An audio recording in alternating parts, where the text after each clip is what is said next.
Hello, everybody. Welcome to another episode of Fearless and Free TV and today's Wonder Women Wednesday. Today, I'm going to be bringing on my guest, Dr. Pamela Gerali. She's going to be talking about her work and what she does and who she is, and hopefully some of her backstory about where she came from. Because on this show, as all of you know, I love to talk about the story. I believe that when people share their stories, it creates a connection and allows us each to further integrate and connect with the presenters, with those who are sharing their stories. And these transformational stories do help to transform the world. So I'm a really, really big advocate of the story. So Dr. Pamela is going to be coming on and sharing her story about who she is, where she came from, and this beautiful new book that she's just written. I've had the opportunity to be on another episode with her with another friend a couple of months ago, and I got a chance to read her book before it was finished. I actually did one of the acknowledgments on it, so I'm really excited to share her beautiful spirit and energy with all of you. If you haven't yet, please jump over to my website and grab a copy of the free book I presently have available. It's Rise Up. It's a simplified guide to the Great Awakening, Spiritual Revolution, and the Ascension. Is the process that we're presently in. Now, I have a free book that I give away once every couple of years. And so this book is going to be available only for another couple of months as a free gift. It's my way of thanking you for becoming a part of my community. And I have another book I'm writing that's really, really exciting, and I can't share with you what it is. It will be my next free gift. If you want to purchase Rise Up or any of my other books, they are available on Amazon. They make excellent gifts since it is the gift giving season. You might want to take a look at sharing those with those you love, or even gifting them to yourself, because as I've often said, we are the most important people in our lives. It needs to be that way. Self-love needs to be our focus, because our relationship with ourself is the relationship we have with everyone else. So gift yourself if you feel so inclined. So it's now time to bring in Dr. Pamela.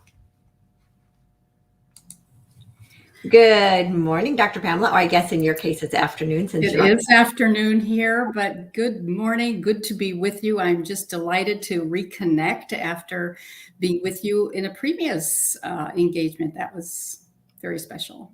Yeah. It's always fun getting together with Kathy's other friends. For those of you, Kathy Mason's Conscious Business Zone. She always has some amazing guests on.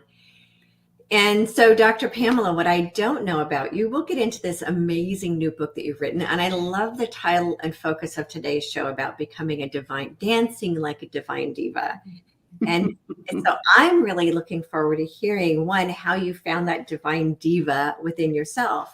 Maybe, a little bit about how you grew up, and maybe I suspect you did not feel like a divine diva as a child. Not at all. And so we have to go through this process of finding our true essence.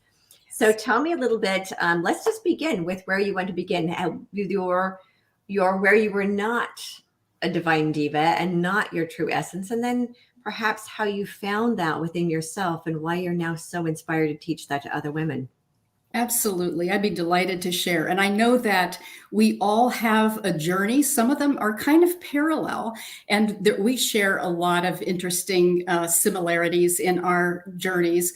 But mine began when I was raised in a very small community, no streetlights or anything, a small bedroom community in northwestern Pennsylvania. The family was very conservative, and the church that I was raised in was a very fundamental Bible Christian church. So I was raised with what I call the unholy Trinity of guilt, shame, and fear. And it took a lot to get over that. Guilt, shame, and fear, the unholy Trinity. Yes. And we were taught that we were unworthy. We were taught that we were part of, faced with original sin. And I mean, nobody ever told us about our original divinity. And that is something that I was so enjoyed to discover on my journey. But I left all of that behind, went to college, became a nurse, got a master's in public health, and I worked with a number of nonprofit health organizations. And I loved what I did because I felt like I was making a difference. There was nothing religious or spiritual in my life at that time, except when I went to a church because I loved to sing. And so I sang in the choir. And when I got to the church and sang, and as soon as the minister got on the platform, I shut down. And I don't believe I ever heard a word. And it was part of my defense, I'm sure, from being beat up by religious bullies for so many years. But eventually, I had an opportunity to go to the Center for Creative Leadership in Greensboro, North Carolina. And that is where my life took a turn toward the spiritual. And it's interesting that the organization that I worked for encouraged me to go because I had many progressive leadership opportunities and was advancing in my career. But I had never done visioning or journaling. I had never gone on nature walks or did any of the things that I did while I was at the Center for Creative Leadership. So I returned to my workplace and realized that my job was no longer compatible with my new vision. And so I walked away. I had just gotten married about a year before that, and I left it all behind. So to pursue a spiritual path. Well, and I had no idea what to do or how to pursue that. And I was very fearful. If you were raised in the environment that I was, you were very fearful that someone would lead you down the wrong path because everything that wasn't literal interpretation of the Bible was perceived to be absolutely demonic or absolutely incorrect, that would lead you down the wrong path. And everybody that went down that path was going to hell in a handbasket, so to speak. So I was very fearful, but I started reading. I read every book I could get my hands on, and I went to every class that I could, still a little fearful, but open to a certain degree. Went to all these holistic expos and met a lot of people, heard a lot of the big name speakers. So I was just searching and seeking. And I think we all go through that phase as well. We are striving to discover so much about who we are and why we are here and how we're all connected. They're universal quests, so to speak. And I went through all of those in the process. So that's where I started as somebody who went through religious abuse, who was so totally separate from anything spiritual, to the point where I was so hungry and longed for truth and wanted to discover a God that was not a ogre. I wanted to connect with the universe in a way that was very positive and to know truth about myself and the world as it is. So That's beautiful. And I completely 100% understand that. I mean, although I grew up in a cult environment, it was very, in a very specific belief system. mm-hmm. Similar in the sense that it's interesting because I've called it a bully before. Mm-hmm. Growing up with this God who was a mean bully. Yes. Yes. I mean, that was the perception. Mm-hmm. And he was mean like my dad. And I just, wanted nothing to do with religion at all. Mm-hmm. Yeah. Well, it was a religion, but it was man-made. It wasn't based necessarily on truth. It was, earthly to a certain degree. And, that's not what true spirituality is. It's not about our inner landscape. And what I have discovered is what my inner landscape is, and is who I am in the process. Right. So, right. The difference it's helping people to understand the difference between, at least it's one of the things that I know I talk about on a regular basis, is understanding the difference between religion and spirituality. Exactly. They're not the same. That in spirituality isn't exclusive, right? So exactly. that there are a lot of people, once they have that spiritual awakening, whatever that is, and we all have our own unique situation that wakes us up, then there's that, you become a spiritual seeker, right? It's almost hungry Yes. for more, and then finding that within ourselves. And it's such an amazing process to go through. Oh, it is. And I realized after about 3 or 4 years as a seeker and looking at other people's work and trying every practice and doing my best, nothing just quite seemed right. Although there wasn't anything wrong with it, but it just wasn't quite what I was looking for. And then one day, actually, it was in the middle of the night, I was awakened and information started flowing in. And now, for someone who was trained in science and was very logical and rational, to have the heavens open and to receive divine downloads was quite unusual. And again, I didn't quite trust it. But for 6 months, 3 or 4 days a week, I would be awakened about 3:30 in the morning. And I would lay there with an open heart and mind, and all this information would flow in. And it started as a simple mind, body, spirit triangle, and it kept growing and evolving. And with this information, it kind of emerged into a chart form, or what I call a matrix format, because it's, kind of in that structure. Also was sacred geometry, which I had never heard of, but it's compatible with the Merkaba and everything else that has flowed into other people in ancient times and more recent times. So I received this beautiful information. And what was so special about it is that every time new information came, I had a chance to learn what it meant. I had a chance to integrate it into my way of being, so that as soon as I received this and kind of understood it and integrated, then more information flowed in. And it was an amazing exercise in, it was an intellectual exercise to a certain degree, but it also opened my mind and opened my heart. So I received what I call the blueprint for the human spirit. It is an amazing gift from the universe that has become not only my passion, but also my purpose. It's why I'm here. I am here to put all the pieces together and to share that with the world. And what I realized was that I learned nuggets from so many different teachers and masters, past and present. And every one of those fit into this beautiful, comprehensive paradigm for conscious, compassionate living that I share with the world.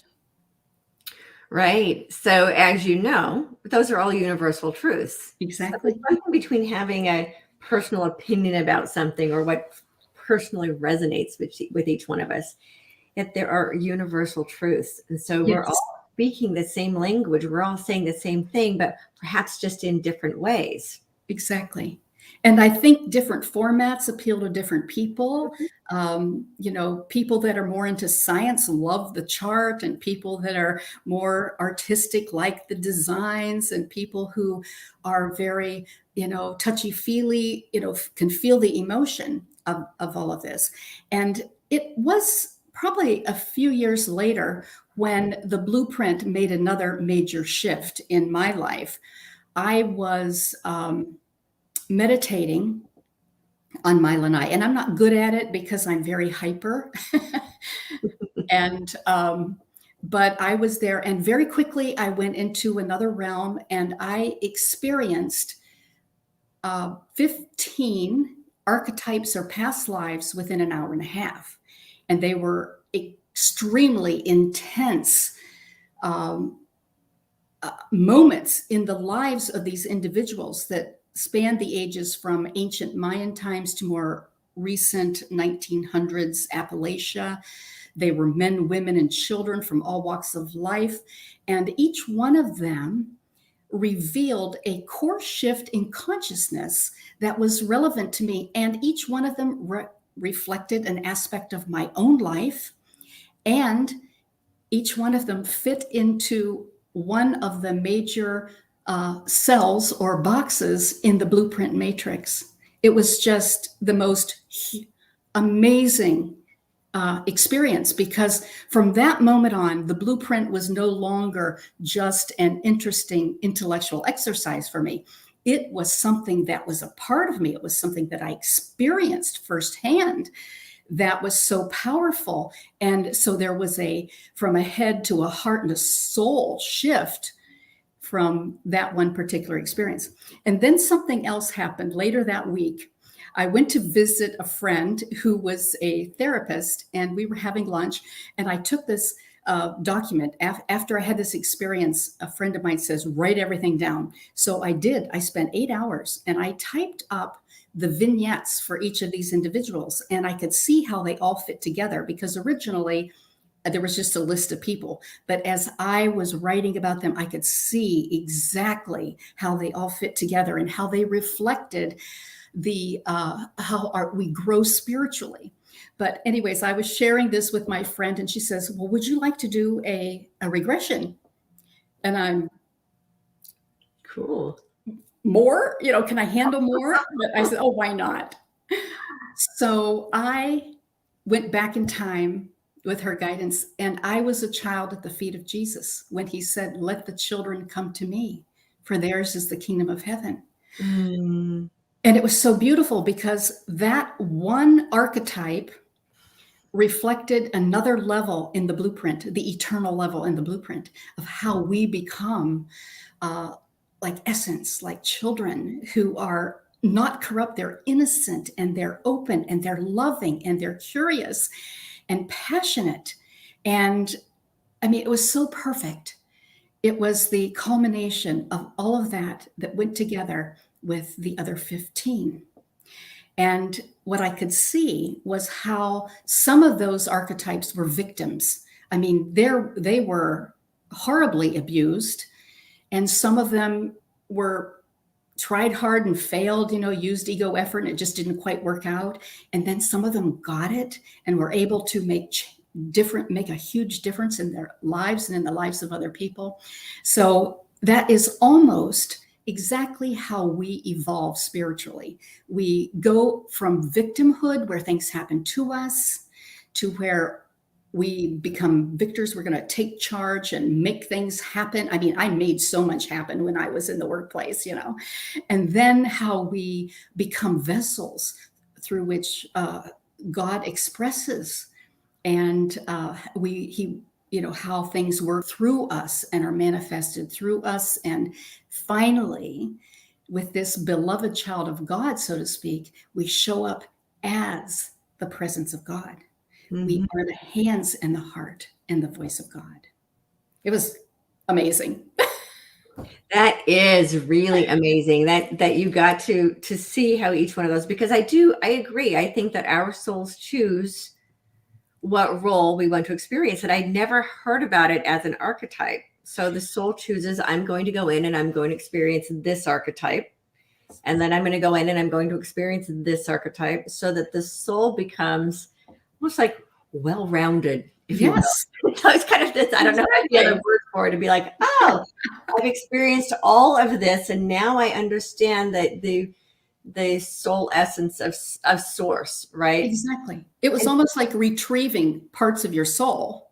Right. And in the stories, there were also other people involved. So each one of them also played a part in the process. So these beautiful stories, someday I have got to write about them, but I wish I knew more about symbolism and so I'm going to have to do a lot of research before I can really feel comfortable sharing their stories to the degree that I think they will make a difference. I have done workshops and have guided people to experience their own archetypes and to share those. And they're really powerful and fun experiences also. That would be. So it's interesting. I do see another book with those stories.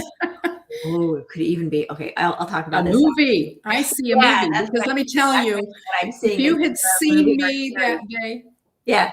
Because we're changing the entire entertainment industry, and I know that I've known for years that I'm here to help change the entertainment industry. And we are going to be telling these kinds of stories that inspire people rather than terrify people. Yes. You know, And that's I have all part of goosebumps everywhere. the old paradigm of fear-based movies that keep people stuck in fear. We're creating an entirely new entertainment industry. And the shows are going to be really fascinating. Fabulous. Fascinating characters.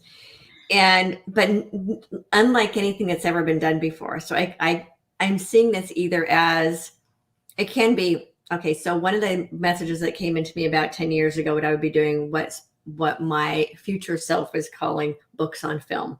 So it could be a book and then also be a movie or a series of some kind. So, but we can talk about that when the time comes, because it's going to require some funding in order to make these happen. But I love that we're having this conversation, because I really, really think there's something really interesting there. Very powerful. And it's also a way of being able to integrate the teaching as well as the story, because the stories that we're teaching aren't just stories for the sake. They're not just stories for the sake of entertainment. They're stories that actually transform in the teaching process. Right. And beings learn best through stories. I would like to mention that I have a very short, a free booklet on my website that mentions them and shows a chart of the different characters and of the shift in consciousness associated with each one. So if you go to my website, drpamelagerali.com, and scroll down, there's a place where you can sign up to receive this free booklet called A Blueprint for Conscious Compassionate Living.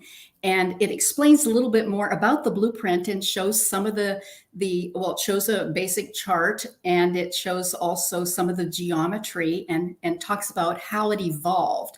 But one of the sections does include a little information about the archetypes. Now, some people think of, I talk about them as archetypes. They could be past lives. It doesn't really matter, because they impacted me so deeply.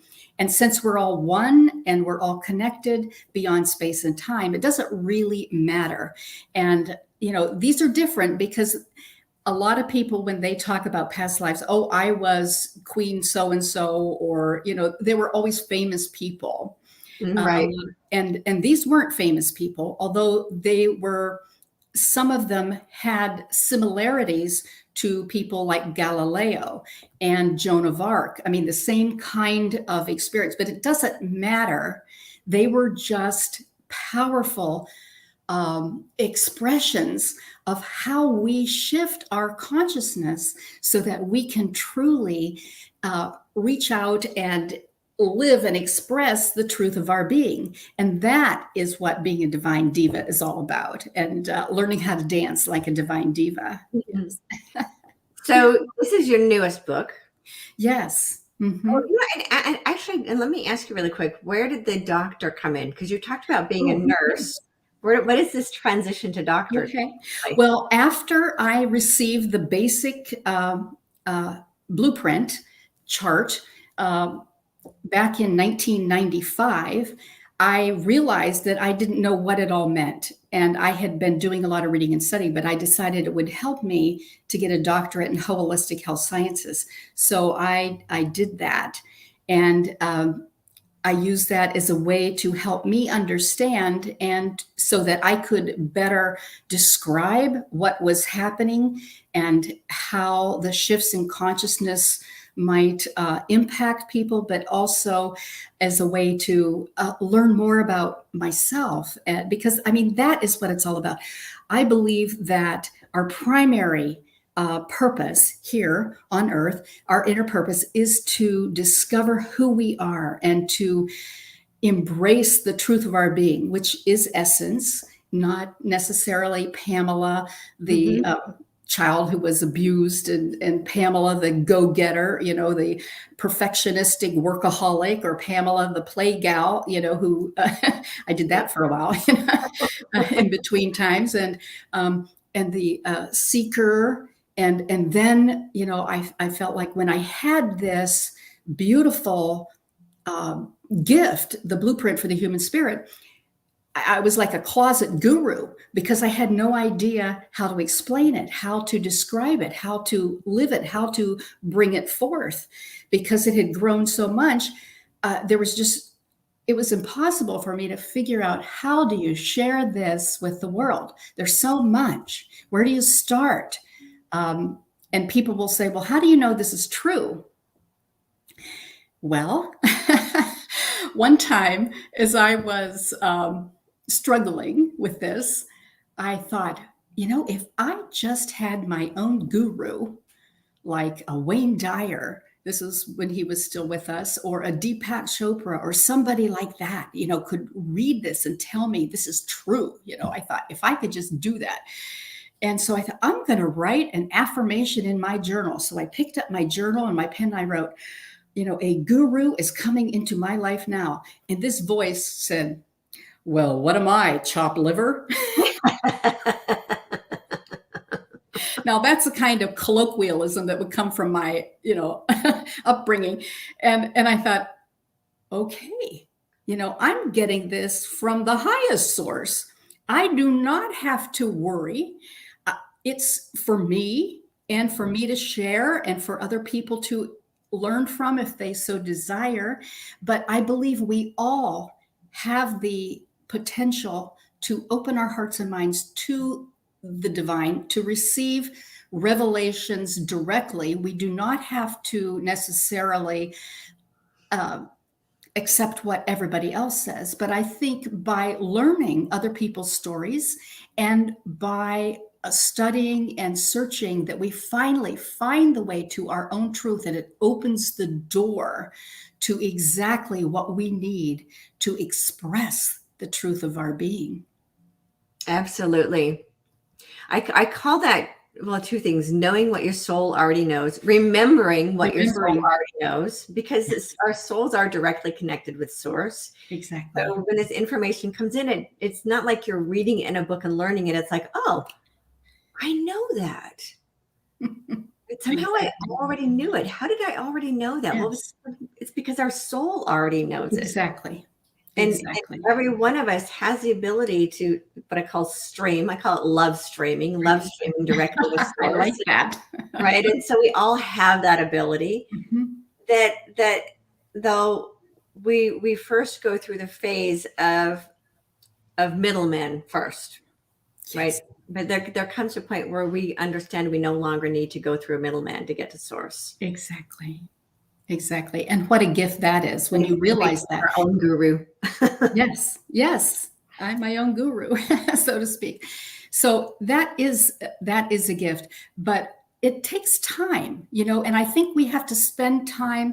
There's a story about Jesus, spending time before he became a teacher, before he became, I think we all have to get to a point where we integrate what we know, mm-hmm. and we can then express what we know.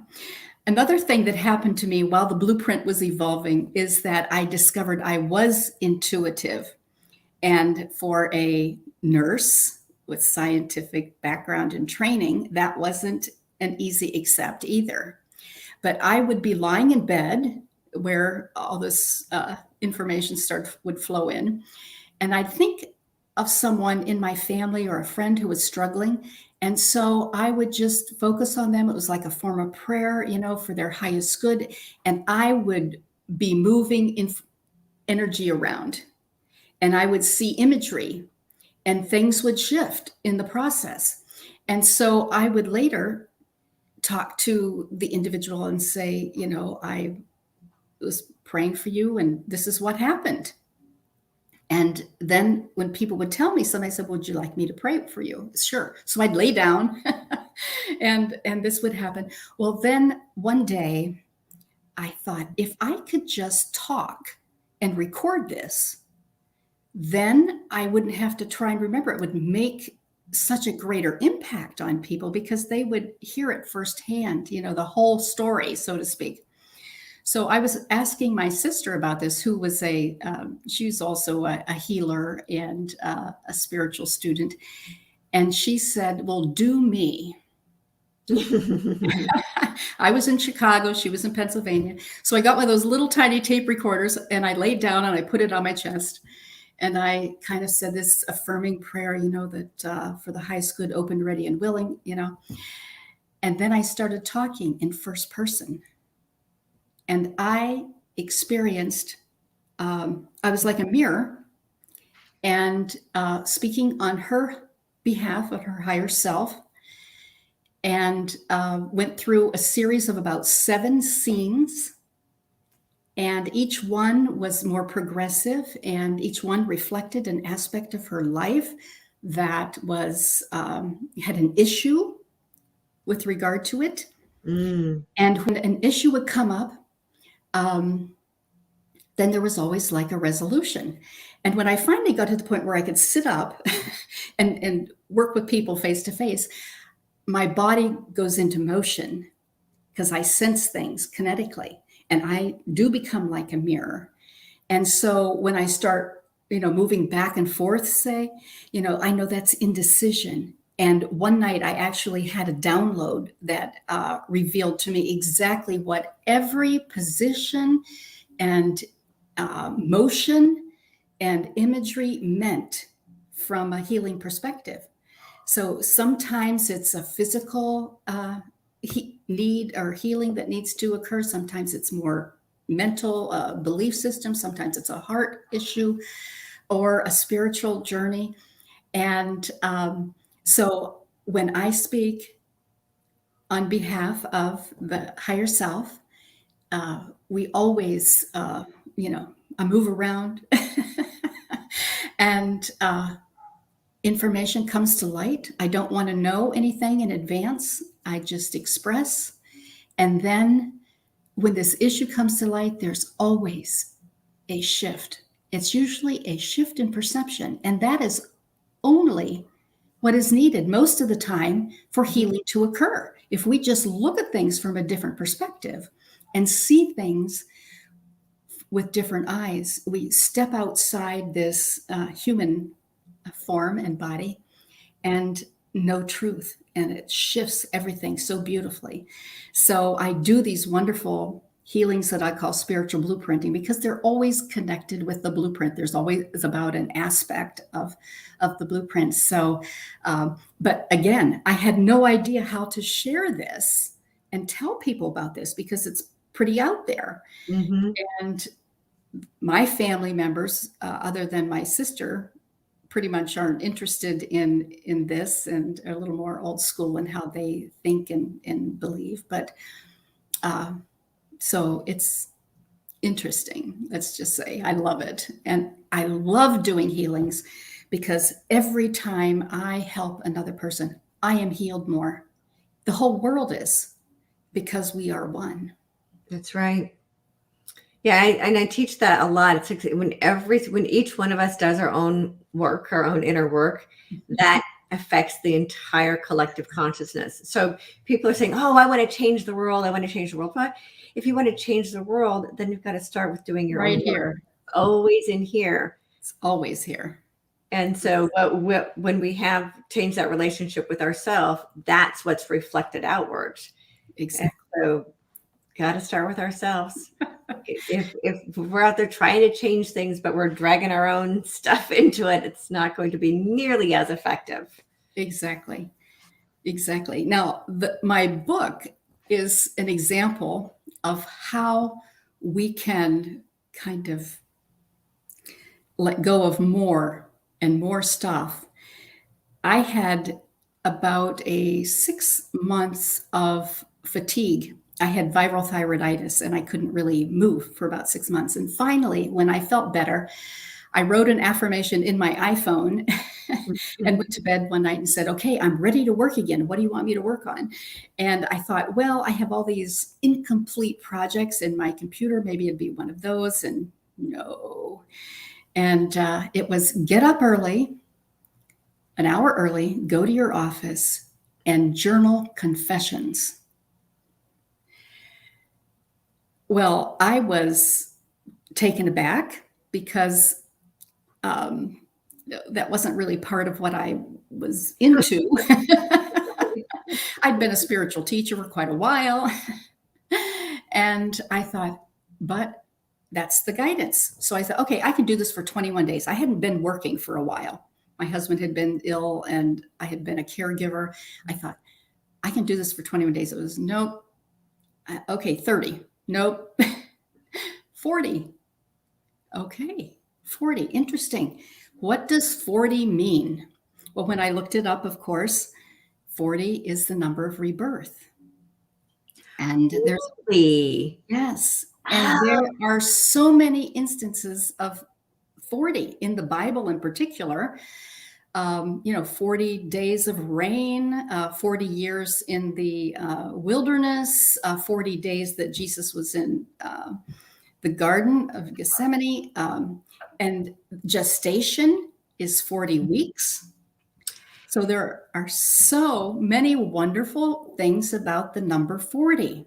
You know what? I got to share with you really quick. The number 40 has been showing up in my field so much lately. And I'm going to share one more with you that came into my awareness a couple of weeks ago. Cool. There are 40 days and 40 nights between 11/11 and 12/21.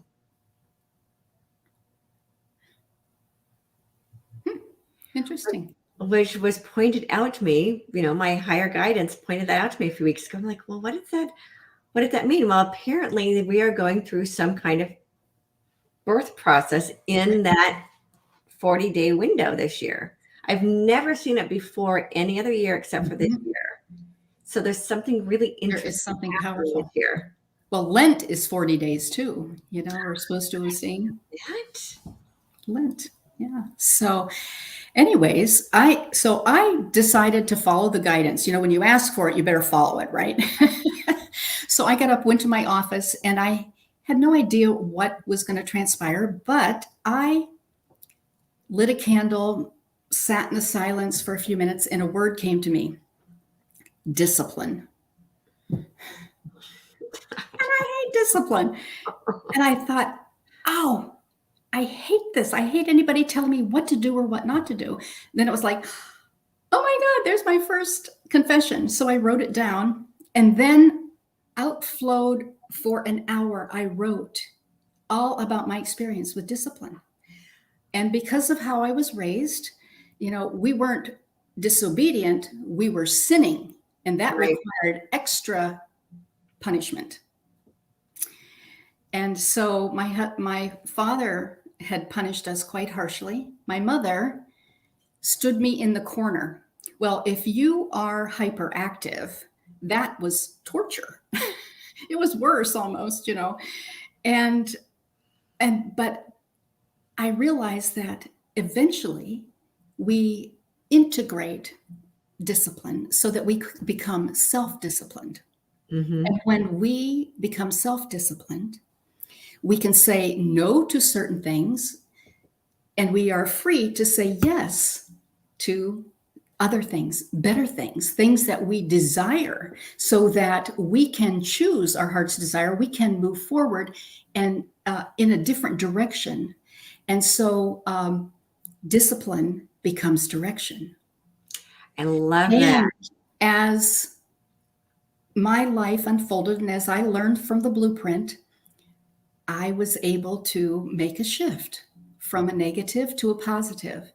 And so at the end of my writing, I wrote a positive affirmation that my life is in perfect divine order and in harmony. And it was so that beautiful journal entry ended that day with almost the opposite of my confession. It ended with an affirmation. It was so perfect. And I thought, wow, this is cool. Yeah. So the next day, same process. Got up, scattered. Oh, every day there was something new. It's like aimless. Oh, but I become purposeful. And where things about religion also came to light, where we, instead of a punishing God, we are with a higher power, where we shift from praying and pleading to being in the presence I mean, there were so many shifts every day. I was flying by, halfway through my 40 days. I was so euphoric because all of this was coming. I was letting go. I was becoming so free. And you talk about fearless and free. I was so free because I was consciously, one more time, letting go of all the baggage, all the negativity, all the old beliefs. And I could see right in front of me firsthand and experience again the shift that I had made over time with guidance from the blueprint and other sacred teachers, of course. But that is what this gift was about, to help me. And in the process, after a couple of days, I sent some of my journal entries to some friends, and he says, "Oh my gosh, it's like, I went through this with you. You have to share this." But I was hesitant again because we're talking radical honesty here. I spilled my guts. Right. I shared things that I had never shared with anybody before. And in order to do that, to be that transparent is not an easy thing to do, because it's like putting your dirty laundry out there, right? Exactly. All my dirty spiritual laundry, so to speak, was right out there for everybody to see. And I was concerned that people would not trust me. But I think because I was so honest and so open, that it gives everybody permission to do that. So instead of dragging these steamer trunks around with us, we can actually let go more deeply of all of these past experiences, so that we are free to fly. We are free to express and embrace essence. So my book is called The Dance of Ego and Essence, Confessions of a Divine Diva. And I love that. And it's a beautiful book. You can see it in the background. My husband took the picture. He's loves photography, and he takes all the pictures for me. And it was this woman dancing from China with these beautiful veils. And we're talking about, seeing beyond the veil, so that we can truly know and embrace who we are. And that is the beauty of this book. And I encourage everybody to read it and to follow the process. In fact, there's a companion journal called Embrace Your Divine Inner Diva, that you can also go through the same process day by day. And because things come up that you've forgotten. I realized in this process, the first time I had been sexually abused, I was 5 years old in first grade. I was very young. I was at the sink, or at the water fountain, having a drink, and one of the older boys of the class opened the boys' bathroom and exposed himself to me. And I was mortified because I felt guilty. And so I said, "Oh, you're a devil." That was the worst word I knew. Mm-hmm. And he said, "But you're an angel, But I had forgotten about that. But things like that came up and were released and transformed. And that is the beauty of an exercise like this. It was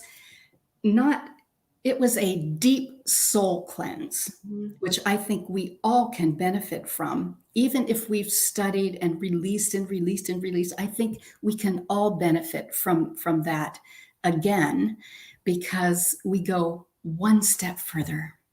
And what a gift that is. So, Victoria, you seem to be frozen, so I'm going to keep talking.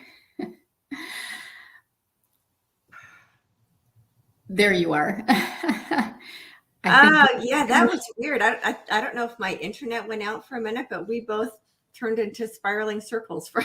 Okay, so do we need to, we want to No, go we'll just back keep or going. we'll just keep going? Let's keep Okay. going. This I is part kept of life. talking. Maybe it was too much power here. We're talking about Wonder Woman. And the thing that I also learned from the blueprint is that as we discover who we are, go through this great adventure, and find the truth of who we are, then we can finally realize why we're here so that we can share our gifts with others, that we can be the lights that we are. We can let our light shine in our own unique way and fully uplift humanity in some very special, powerful way. We can also discover some of our spiritual superpowers that nobody ever told us that we had, but we do. We have a lot of spiritual superpowers.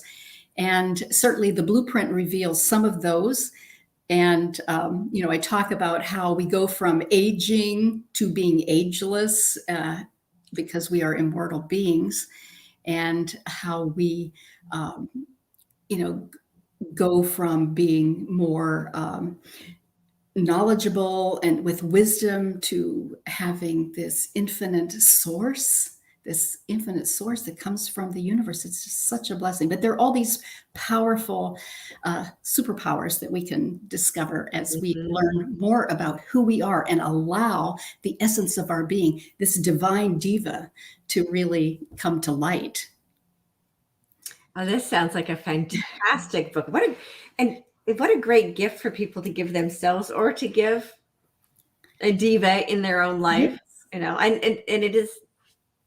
This is obviously an evergreen show, but we're doing this right now during what I call the season of receiving and giving. Yes. And that this is just such a beautiful way either to end this year or to start next year. To start a new year. Yes. Yes. It's what I love about this is there's something that I refer to as, well, two things in complete agreement with what you said. Part of the challenge when we decide to incarnate in human form, we all ultimately have the same purpose, and that is to remember who we really are. So it's like the ultimate challenge. We think about this Earth game as a video game. The ultimate challenge is to see if we can remember who we are, as love having a human experience, light having a human experience. And then also what you were saying, for me, this is about peeling off all of the layers of who we are not. Yes. To come home to who we really are, that true essence that we came in as. And so it sounds to me like your book is a perfect example of being able to, what it is to peel off all those layers of who we are not. And the easiest way to do that, as you said, is through transmuting our perception of the experience. Yes. So if we can look at our experience from a higher perspective, as you were saying, it's like, oh, wait, I see it change how I look at this experience. Oh my gosh. And then the experience no longer has any hold. That's true. Then it just becomes an experience to learn from rather than baggage that we're dragging around behind us. Exactly. So I tend to use the term where once we transmute it with the new perspective, it actually becomes our wings instead of a burden. Yes. Instead of it being a negative, it becomes a blessing, because it's how we learn and grow. It's how we evolve. It's how we let our light shine. And it's almost as if we, all these holes that we have in our system because we've lost pieces of ourselves through people telling us that we're less than or criticizing us. And then we criticize ourselves and we become our own taskmasters. It lets all the light through. We let it all go until we are just pure light, so the blessings. Oh, that's beautiful. Just beautiful. Yes. So one other thing that I had a chance to share my story with others in a different way. And I love music. I studied voice for a while, and I always wanted to sing in a musical. Well, I never had enough time to do that, but I decided to write my story as a one-woman show. And I had a chance to perform it about 18 times around the country. But I began with the young girl who was a victim of religious abuse. And I use the format of the like AA meeting. So I show up dressed in long dresses because when I was growing up, we wore long white stockings, long dresses, sleeves down over our elbows, and we were not allowed to cut our hair. We were not allowed to wear makeup, jewelry, and we weren't allowed to dance. And isn't it interesting that my book is called The Dance of Egomancing? That was a push because, I have my 90-year-old mother with us for 6 months a year, and she still is very conservative, wears long skirts, and hasn't cut her hair for 65 years. So I have to comb it every day for her. And she's so sweet, but I haven't really pushed my book on her yet because I'm not sure how she would perceive it. But anyways, my one-woman show called Confessions of a Spiritually Promiscuous Woman follows my path. And I think it's similar to, the paths that we all take. But so it started off as this victim of religious abuse with questions. And I questioned a lot, but I was punished when I asked questions. Mm-hmm. We were told that was not right, that we had to believe everything that the teachers, that our parents, that the ministers said. And and so we wore long dresses, but we lived in the country and we played a lot of sports. So I played tackle football in dresses. No, isn't that interesting? That they thought that was modest. Yeah. Well, you probably weren't supposed to be playing football because that was a boy thing to do. Well, we weren't stopped from doing that, but the boys certainly had a dilemma. They didn't know whether they wanted us on their team because we were so good and fast, or whether they wanted us on the other team so they could tackle us, I guess. But then my life changed and I became like a religious rebel. And I loved to dance. I mean, I didn't go to my prom or anything because I was afraid I would get caught. But I loved to dance. And that became something that I did enjoy doing. And then I became a perfectionistic workaholic where I was so focused on getting the job done, getting it done on time, getting it done right, getting everything just perfect. And I drove myself crazy. I made myself sick half the time, and so this show follows me through that process. And then after I went to that Center for Creative Leadership, I became the spiritual junkie and had all these experiences and questions. And then I became the closet guru, where I had this beautiful gift, these gifts, the healing gifts and the blueprint for the human spirit. I didn't know what to do with it until finally Essence Expressing. So you can watch my one-woman show on my website too, drpamelagerali.com. And I will just encourage you to scroll through the first 12 minutes, unless you want to watch my husband's introduction. He helped me. It was like a mom and pop show. And he ran the music and the PowerPoint, and I had help changing my costumes, but and he introduced me, and he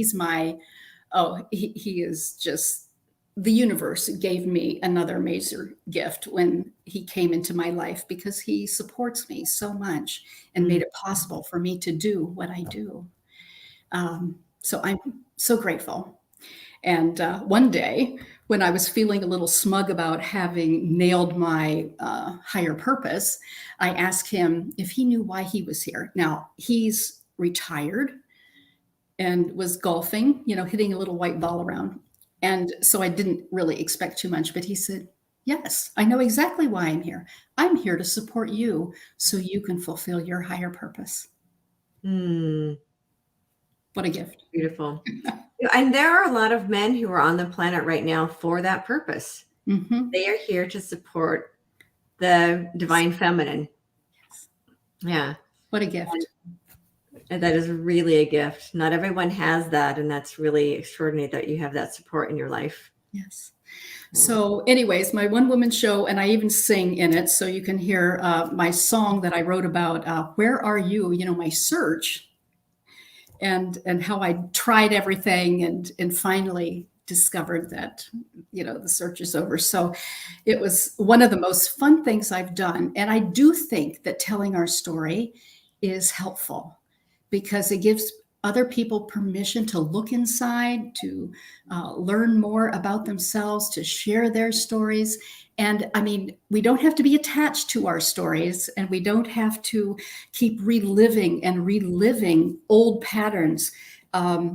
Because what we don't want to do is to keep saying, well, I'm a seeker. Eventually, you are making a transition to the point where you are a seer, where you are a knower, where you are essence expressing instead of somebody who has to be spoon-fed from other sources. You have that possibility. You have the potential for receiving divine revelations and guidance that comes straight from you, higher self, everything. You know, Right. We are one. We are all part of the Yes. Absolutely. That is so beautiful and so true. Divine truth. Yes, I feel so blessed, and I'm very grateful to have the opportunity to meet luminaries like yourself who just radiate love and compassion and awareness. It's such a blessing that we are connecting more and more, and that we can support each other and uplift each other too. Yes. Thank you. Thank you so much. Thank you for being the blessing that you are and for being the incredible light that you are. And this is how we change the world. It is. It is. And I don't know about you, but I have goosebumps everywhere, you know, just being here and being a part of this and being connected with you. It's just such a blessing. Thank you, Victoria. Thank you. Thank you so much for being here. And thank all of you who are here watching now and in the future. We are so delighted to be a part of your path and your journey. You know, it's really about all of us learning and growing together. As Dr. Pamela was saying, it's not, I'm not the go-to guru and she's not the go-to guru. We are all here expressing the true essence of love and light and source through each of us. And what we are doing is helping you to ignite that within yourself. Absolutely. I'm reminded of one of Buddha's quotes of once that one candle can light the candle of 1,000 other candles without extinguishing itself. And so, and you know, and Yeshua, Jesus talked about that, being the light of the world, light under a bushel. Every single one of us is divine source light embodied as us. And what we are doing is helping people find their own light. And finding divine truth within themselves. And we just have different ways of expressing it. It's all really the same stuff. It is. It is. And some people will align with the way I teach it, and some people align with the way you teach it, and some people align with the way hundreds of other people teach it. There is no one teacher. And that we're all here in this beautiful, cohesive cooperation to create and integrate what we know is possible for this planet. And so extraordinary that we get to meet each other here. I know. This is just blessings. Very blessed. And all of you, that we get to meet all of you here too. Even though we might not know your face, we know who you are on the inside and the light that you are. And as always, now that our show is over for today, remember to hold your light so high others can't help but see their own light. Together, we will create a world of peace, harmony, prosperity, and freedom for all. And we are. And as always, get bold, be fearless, and live free.